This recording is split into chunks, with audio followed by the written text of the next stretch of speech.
প্রায় 22 বছর আগে লকটাউন শহরে একজন বিখ্যাত পাইরেটস যার নাম হচ্ছে গোল্ড রজার তাকে মৃত্যুদণ্ড দেওয়া হচ্ছে। তাকে শাস্তি দিচ্ছে একজন মেরিন ভাইস অ্যাডমিরাল গার্প। সেখানে উপস্থিত শত শত মানুষ এই দৃশ্যটা দেখছে। তাদেরই মধ্যে একজন সেই পাইরেটস গোল্ড রজারকে জিজ্ঞেস করে যে তার এতদিনের লোটায় সব ধনরত্নগুলো কোথায়, সেগুলো সে কোথায় লুকিয়ে রেখেছে। ওয়েল, এটাই তো মিস্ট্রি। সেগুলো সে লুকিয়ে রেখেছে, তবে তার এক্স্যাক্ট লোকেশন সে বলে না। সেই মানুষগুলোর এখন দায়িত্ব সেই লুকিয়ে রাখা ধনরত্নগুলোকে খোঁজা। গোল্ড রজার্সকে তো হত্যা করে দেওয়া হয়, তবে তার শেষ কথাটা একটা নতুন যুগের সূত্রপাত ঘটায়, পাইরেটসদের যুগ। মানুষেরা জাহাজ নিয়ে সমুদ্রে পাড়ি দেয় গোল্ড রজার্সের সেই লুকিয়ে রাখা ধনরত্নের খোঁজে, যেটাকে আমরা ওয়ান পিস নামে চিনি। মোটামুটি বুঝেই গেছেন যে আমি ওয়ান পিসের ব্যাপারে আলোচনা করছি। সেই বিখ্যাত মাঙ্গা হয়তো অনেকে দেখেছেন, ছোটবেলা আমিও দেখতাম। তবে রিসেন্টলি নেটফ্লিক্সের তরফ থেকে তার একটা লাইভ অ্যাকশন সিরিজ মুক্তি পায় এবং আমিও সেটা দেখে নিলাম। সো হে গাইজ, আমি অর্ণব, ওয়েলকাম টু সিনে সিরিজ সেন্ট্রাল। আর এই ভিডিওতে আমি ওয়ান পিস টিভি সিরিজটাকে সম্পূর্ণ এক্সপ্লেন করব। তারপর বর্তমান সময় আমরা একটা ছেলেকে দেখতে পাই যার নাম হচ্ছে মাঙ্কি ডি লুফি, এবং ছোটবেলা থেকেই সে একটাই স্বপ্ন দেখে যে বিশ্বের সব থেকে বড় পাইরেটস হবে সে। তবে না আছে তার জাহাজ, না আছে তার ক্রিউ, মানে কেউ তার সাথে নেই। হ্যাঁ, সাথে একজন রয়েছে, সেটা হচ্ছে একজন নিউজ ক্রু, অর্থাৎ সেই পাখিগুলো যারা এদিকে ওদিকে বার্তা নিয়ে যায়। তবে সেই পাখিটাও লুফিকে সেখানে একা ছেড়ে রেখে চলে যায়, কারণ লুফি যে নৌকাটিতে ছিল সেটা ফুটো হয়ে গেছে এবং সেটা জলে ডুবে যাচ্ছে। অন্যদিকে লুফি, সে তো সাঁতার জানে না, তবে সে বুদ্ধি করে একটা ব্যারেলের মধ্যে লুকিয়ে পড়ে এবং সেই ব্যারেলটা ভেসে ভেসে আরেকটা স্থানে চলে যায়, যেখানে দুটো শিপের মধ্যে রীতিমতো যুদ্ধ চলছে। আসলে পাইরেটসদের একটা শিপ সাধারণ মানুষদের আর একটা শিপে আক্রমণ করেছে। সেই পাইরেটসদের যে লিডার ছিল তার নাম হচ্ছে এলভিডা, যে নিজেকে এই বিশ্বের একজন খতরনাক পাইরেটস মনে করে সে কিছু সাধারণ মানুষদের আটক করেছে, কারণ সে একটা মানুষকে খুঁজছে যার নাম হচ্ছে রোরোনোয়া জোরো, যে হচ্ছে একটা বাউন্টি হান্টার। অর্থাৎ সে এইসব পাইরেটসদের খুঁজে খুঁজে তাদের হত্যা করে পুলিশদের হাতে তুলে দেয়। অবশ্যই তার পরিবর্তে সে টাকা পায়। সো সেই এলভিডা জোরোকে খুঁজছে, তবে জোরো তো সেখানে নেই। আসলে জোরো সে তো সব বিখ্যাত পাইরেটসদের খুঁজছে, এবং এলভিডা সে তো সেই বিখ্যাত পাইরেটদের লিস্টের 10 নম্বরেও আসে না। যে কথাটা এলভিডার খুব মনে লাগে, সেই কারণে একটা নিরীহ মানুষকে সে হত্যা করে ফেলে। সেই এলভিডার ক্রুতে একটা বাচ্চা ছেলেও কাজ করে যার নাম হচ্ছে কবি। ছেলেটা খুবই শান্ত শিষ্ট, তাকে যা বলা হয় সে করে দেয়। সো কবির উপর দায়িত্ব পড়েছে সেই স্থানটা পরিষ্কার করতে। কবি তার নিজের কাজটা করছে, তবে সেই ডেকের মধ্যে একটা ব্যারেল সে নড়াচড়া করতে দেখে এবং তার মধ্যে দিয়ে একটা ছেলে বেরিয়ে আসে যার নাম হচ্ছে লুফি। এখন পাইরেটস আর সেটাকে একটা নর্মাল ব্যারেল ভাবে তুলে রেখেছে। সো কবি যখন তাকে জিজ্ঞেস করে যে সে কে, লুফি তখন জানায় যে সে একটা পাইরেটস। তবে তার কথা তো কেউ বিশ্বাসই করছে না, কারণ তাকে পাইরেটসদের মতন দেখতে না। একই সাথে পাইরেটসরা খুব ডেঞ্জারাস হয়, খুব ভয়ানক হয়। লুফি তো একদমই সেরকম না। আর সেই মুহূর্তে আমরা লুফির একটা ফ্ল্যাশব্যাকের সিন দেখতে পাই প্রায় 10 বছর আগে। লুফি তখন খুবই ছোট ছিল। ছোটবেলা থেকেই সে পাইরেটস হওয়ার স্বপ্ন দেখে। সেই উইন্ডমিল ভিলেজেই সে বড় হয়েছে। সেখানকার কিছু পাইরেটস রয়েছে যাদেরকে রেড হেয়ার পাইরেটস বলা হয়। তাদের যে ক্যাপ্টেন রয়েছে অর্থাৎ শ্যাঙ্কস, সে আবার লুফিকে খুব ভালোবাসে। লুফি তাদের দলে যোগ দিতে চায়, সেও তাদের মতো একটা পাইরেটস হতে চায়, তবে সে তো খুব ছোট। একই সাথে তাকে দেখতে পাইরেটসদের মতন না। সেই কারণে লুফি একটা ছুরি দিয়ে নিজের চোখের নিচেটা কাটার চেষ্টা করে, যাতে তাকে দেখতে একটা ভয়ানক পাইরেটসের মতন লাগে। এই সিনটা দেখে আমরা স্পষ্ট বুঝতে পারি যে ছোটবেলা থেকে এই পাইরেটস হওয়ার ভূত তার মাথায় রয়েছে। কবিকে সে এই কথাটাই বলে যে সে যাবে গ্র্যান্ড লাইনে। গ্র্যান্ড লাইন হচ্ছে একখানা সামুদ্রিক রাস্তা, যে স্থানটাকে পাইরেটস গ্রেভিয়ার্ড বলে। তবে তাকে তো সেখানে যেতেই হবে, কারণ সেই স্থান ধরেই সে সেই ওয়ান পিসটাকে খুঁজে পাবে। মনে আছে তো সেই ওয়ান পিস, অর্থাৎ সেই বিখ্যাত পাইরেটস গোল্ড রজারের সেই লুকিয়ে রাখা ধনরত্নগুলো। যাই হোক, কবি ছেলেটা খুবই ভালো। সে লুফিকে কিছু খাবারের ব্যবস্থা করে এবং সেখান থেকে পালানোর একটা সুযোগ করে দেয়। তবে সেই মুহূর্তে সেই জাহাজের বাকি পাইরেটসরা জেগে যায়, এমনকি তাদের যে ক্যাপ্টেন অর্থাৎ আলভিডা, সেও সেখানে চলে আসে। আর কি, আবহাওয়াটা একটু গরম হয়ে যায়। বেচারা কবি, যে কোনো দোষ করিনি, সেও ফেসে যায়। তবে আমাদের লুফি কিন্তু কোনো যেমন তেমন ছেলে না, কোনো সাধারণ মানুষ না। তাকে যখন গুলি মারা হয়, সেই গুলিটা তার বডির থেকে রিফ্লেক্ট করে পাল্টা রিটার্ন চলে যায়, যেন তার বডিটা রাবারের তৈরি। আমরা এটাও দেখি যে লুফি তার হাতটা রাবারের মতো স্ট্রেচ করে সেই ক্যাপ্টেন আলভিদাকে ঘুষি মেরে জাহাজ থেকে বাইরে ফেলে দেয়। আর এইসব দেখার পর স্বাভাবিকভাবেই সেই জাহাজে উপস্থিত অন্যান্য পাইরেটসরা তারা ভয় পেয়ে যায়। তারপর লুফি একটা নৌকার ব্যবস্থা করে, যেটাতে করে সে এই স্থান ছেড়ে যাবে আর একটা জায়গায়, এবং সে সাথে কবি নামক সেই ছেলেটাকেও নিয়ে যাবে, কারণ সেই ছেলেটা এতদিন একটা চাকর ছিল। লুফি তাকে সম্পূর্ণ স্বাধীন করে দিয়েছে। তারপরে আমরা রোরোনোয়া জোরোকে দেখতে পাই, অর্থাৎ যাকে সেই ক্যাপ্টেন আলভিদা খুঁজছিল। সেই জোরো সম্ভবত তার কোনো একজন প্রিয়জনকে সম্মান দিচ্ছিল যে মারা গিয়েছে। সেই মুহূর্তে আরেকজন মানুষ চলে আসে তার সাথে সাক্ষাৎ করার জন্য, যে নিজেকে মিস্টার 7 বলে ডাকে, এবং তারা নাকি ব্যারক ওয়ার্কস নামক আরেকটা দলের হয়ে কাজ করে। সেই মানুষটা জোরোকে অফার দেয় তাদের দলে যোগ দেওয়ার জন্য, কারণ জোরো কিন্তু খুবই ট্যালেন্টেড একজন মানুষ, দারুণ তলোয়ারবাজি করে, হেভি ফাইটিং স্কিল তার। তবে জোরো সে একা কাজ করতে পছন্দ করে, যে কথাটা মিস্টার সেভেনের পছন্দ হয় না, সেই কারণে জোরোর সাথে লেগে যায় তার ঝামেলা। তবে আর কি, জোরো তাকে তার সেই কাটানা দিয়ে দুটো খণ্ডে ভাগ করে দেয়, মানে লিটারালি তাকে হত্যা করে ফেলে। পরের দিন লুফি এবং কবি তারা সেই নৌকায় করে যাচ্ছে। কবি তখন লুফিকে জিজ্ঞেস করে যে তার বডি এরকম স্ট্রেচ করেই বা কিভাবে, মানে একই প্রশ্ন তো আপনাদেরও, তাই না? তার একটা ইতিহাস আছে, যেমনটা জানেন যে ছোটবেলা থেকে লুফি একটা পাইরেটস হতে চায়, তবে তার বন্ধু শ্যাঙ্কস তাকে তাদের দলে নেবে না, কারণ লুফি অনেক ছোট, সে সাঁতার জানে না।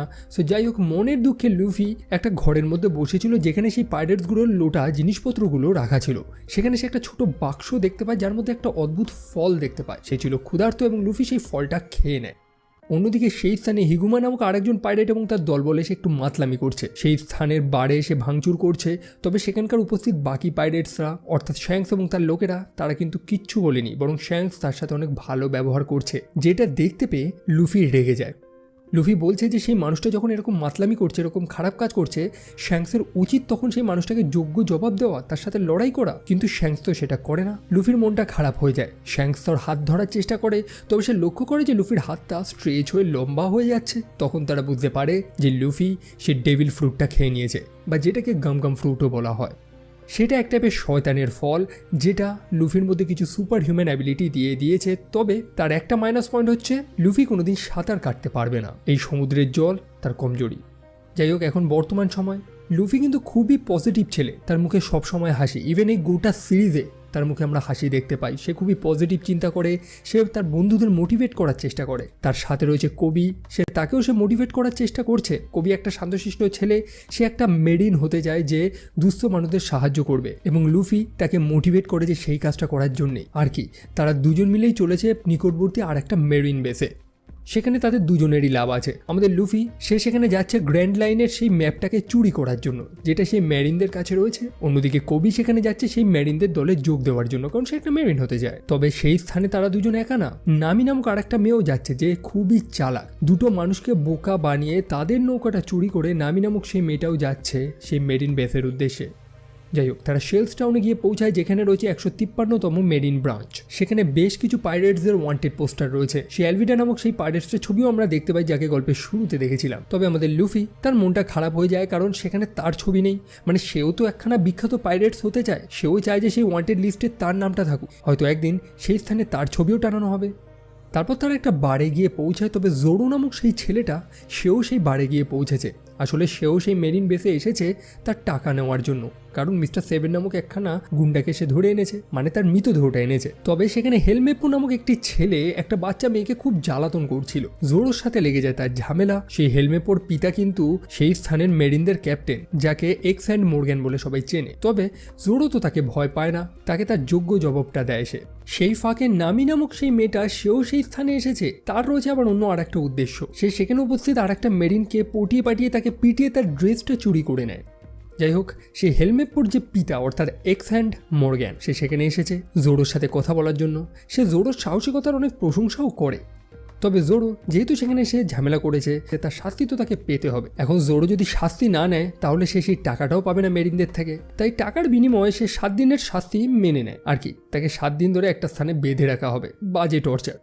অন্যদিকে লুফি সে তো এসেছে একটা ম্যাপ চুরি করার জন্য, যেটা এই মেরিন বেসে রয়েছে। সে একটা ছোট সুয়ার্স ধরে সেই মেরিন বেসে প্রবেশ করে এবং জোরোকে দেখতে পায়। জোরোকে একটা স্থানে বেঁধে রাখা হয়েছে। জোরো যে একটা ভালো ছেলে সেটা সে জানে, কারণ সেই বারে লুফি দেখেছে যে জোরো একটা বাচ্চা মেয়ের জন্য লড়েছে। সেই কারণে সে জোরোর বাঁধনগুলো খুলে দেয়। লুফি জোরোকে কিন্তু তার দলেও আমন্ত্রণ জানায়, কারণ লুফি একটা পাইরেটসদের নাকি গ্রুপ বানাচ্ছে। তবে জোরোর কোনো উৎসাহ নেই তাতে। তার একটা আলাদা স্বপ্ন রয়েছে। সে একজনকে প্রতিজ্ঞা করেছে যে সে বিশ্বের 1 নম্বর তলোয়ারবাজ হবে। লুফি তাকে আর দ্বিতীয়বার রিকোয়েস্ট করে না, বরং তাকে আরও উৎসাহ জাগায়। সে যে স্বপ্নটা নিয়ে এগোচ্ছে সেটা অবশ্যই একদিন সার্থক হবে, এটা বলেই লুফি সেখান থেকে চলে যায়।